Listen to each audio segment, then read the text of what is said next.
Welcome back to the Jeremiah Show. My special guest today, Lauren Michael Sellers, season 26 of The Voice on NBC. It's on Mondays and Tuesdays, 8, 7 Central.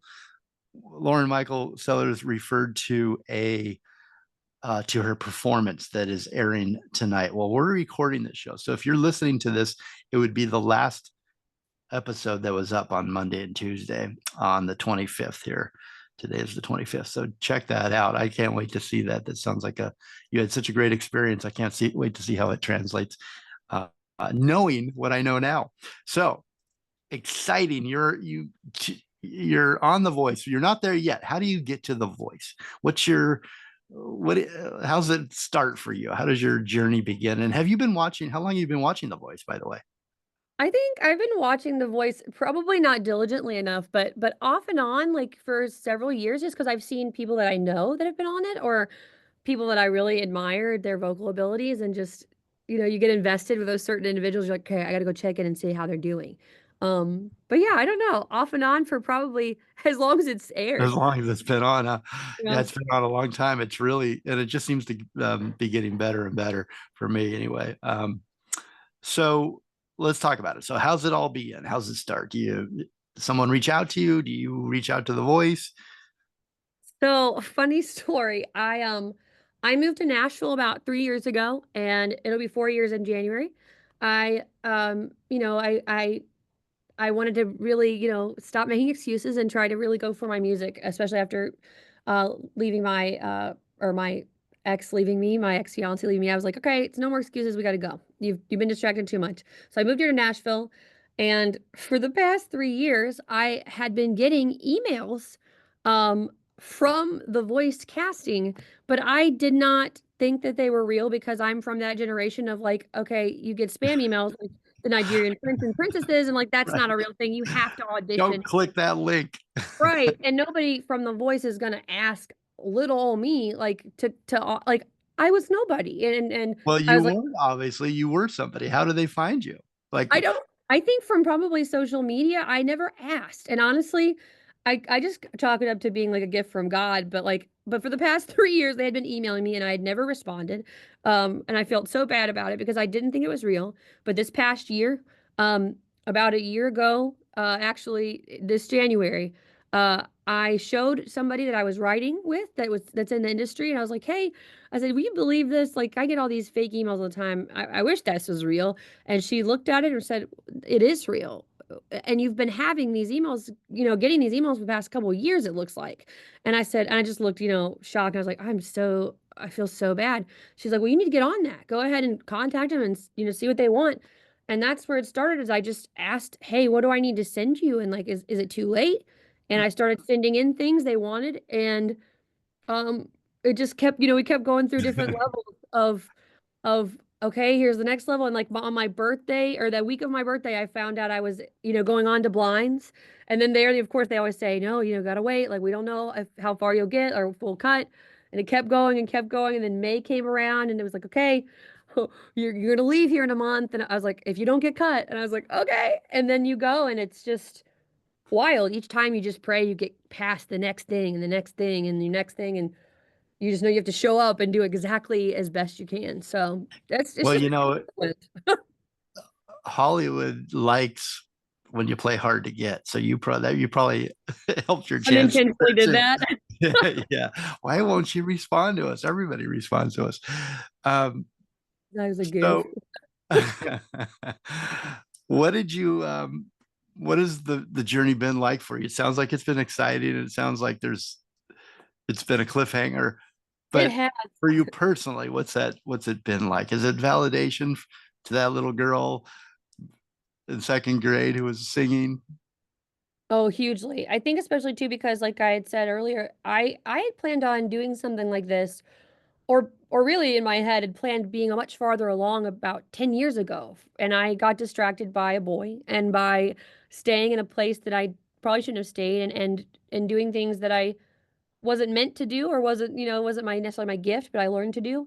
Um, and so for me, it's been yes, the validation of my entire life because I thought it was too late, and this whole time, it's when it's happening, even though it is 10 years later than I would like, it's the validation of, okay, it's never too late and you are still okay and you're still good enough to do this and you can.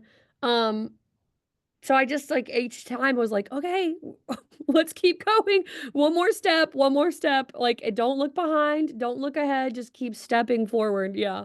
Yeah. Why did you choose Reba? You had four chair turn. That was that must be such a hard decision, or was it an easy one for you? It was okay. So I told myself that one, any chair, we're going to go with it. We're just trying to get on this show and just keep churning at it. But I was very clear to the producers that I wanted Reba. And like even if she did, I was like, look, this is who I want. I was like, I'm a redhead. I was like, she is very honest and like blunt like me. We both have a pretty strong faith story. I was like, she's come from nothing like myself. I was like, it just seems like that's who I want to go for. Not that the other judges or coaches, excuse me, are not great because they are absolutely phenomenal, but that's who I wanted. I Hmm. felt I felt called to do that. I was like, this is who I'm going for. And then when the fourth cheer happened, I was like, I just remember being like, okay, um, I didn't anticipate this part. So what do we do now? And praying in my head and like looking back at my family and friends and been like, what do we do? Especially after Gwen was so just so genuinely beautifully connecting with like the song. I Yeah. felt so guilty. I was like, because I really, she kind of gave me that moment, her and Buble. I was like, wait a minute. Okay, maybe I need to go Gwen. But Lauren, you really want to go Reba, and you just said Reba's prayer. And you know what? You know what stopped me from making that choice? Because I almost went Gwen, was when Snoop went, let God decide for you. And that made me go, boom. I was like, okay, I'm that's back. you. Yeah. Because I had just prayed Reba's prayer and the Lord's prayer. And I was like, well, that's God speaking through Snoop saying you need to go with that. Um, and so you I- heard me on my blind. I said, I'm so sorry, Gwen, but I have to yeah. go with Reba. Yeah, that would be a tough. Gwen Stefani wants to coach you. That would be a Yeah. hard one to turn down. But sounds like you've made the right decision. Is there anything that you're going to take with you that she's taught you right now in your future career? Yeah, Any lessons learned? I think it's the whole thing we were talking about earlier is like it's not you don't need to be perfect. And in fact, it is better to emotionally connect with yourself and with others than above being perfect. Um, and she just continued to like really hammer that in. And I think that was so helpful for me because as a perfectionist, um, I need to hear that. Like it's not about being perfect. Are you present? Are you connecting with yourself in the audience in a way that's really true and really genuine? Do you make them feel something? That's what your goal is. Um, I don't know. She said so many good things. I don't even remember. I wish I had like recorded them, but of course you're in the moment. You're like, wait, what? They'll probably come out or come back to you as you go along in a circumstance throughout your career. They'll come up at the right time. The Yeah. Reba in your ear. Reba isms. Yeah, I'll be like, okay, there we go. That's what Reba she isms. said. Yeah. The Voice is more than just a singing contest. I mean, it's lasted a long time. It's more popular than ever. What to you? What is The Voice? What makes it so special? For me, I think what makes it so special is that, again, you can be a nobody off of the street who has not seen any success or any notoriety, or you're not TikTok or social media famous, and you just have a dream, and you can be older like me, or like you're in your mid 30s and realize I want to try this, I want to do this, like I want to see. So for me, I think what's special about it is that it allows anybody to pursue their dreams or have a chance of seeing if that can work or if that can happen. Yeah. And it's never too late. I like Yeah, that. that part, never too late. Yeah. What's the most unexpected joy that has come from the show for you? I I think for me, it's been one, the validation of my idols telling me that they believe in me and that I'm good to them. That's unreal. I don't think I'll ever, that's never really sitting in my head that I had Reba or Gwen or Michael or Snoop tell me that I'm good. And I have to like remind myself every day, just like me talking to my own self, like they think you're good. They see you. That's incredible. I'll never forget that. And I think the other joy is that I've made such deep relationships with people on the show that I think that I'll never forget these people as long as I live, because we went through, this sort of like condensed bonding experience. It's kind of like trauma bonding. I hate to say it like that, but it is, where it's like you're all in this moment of just trying to get it to the next point, and all being so in love with music and so in love with performing, and all very, very good. Like you're living in a dream. Yes, and it's like And you're it, living the best dream, and you don't want it to end. I think it's just been painful of like, or it has been painful, when we would go back and forth in filming, like we never wanted to leave each other. We just wanted to stay in our little pocket universe with each other, because these people are the only people that really have truly deeply gotten me like that. Yeah. well, Lauren Michael Sellers, you are, you may not be on the lot at The Voice, but you will be, in that you have been accepted and brought into that music family. And I see that, I foresee that you have many, many years to come in that music business, and bringing us beautiful music.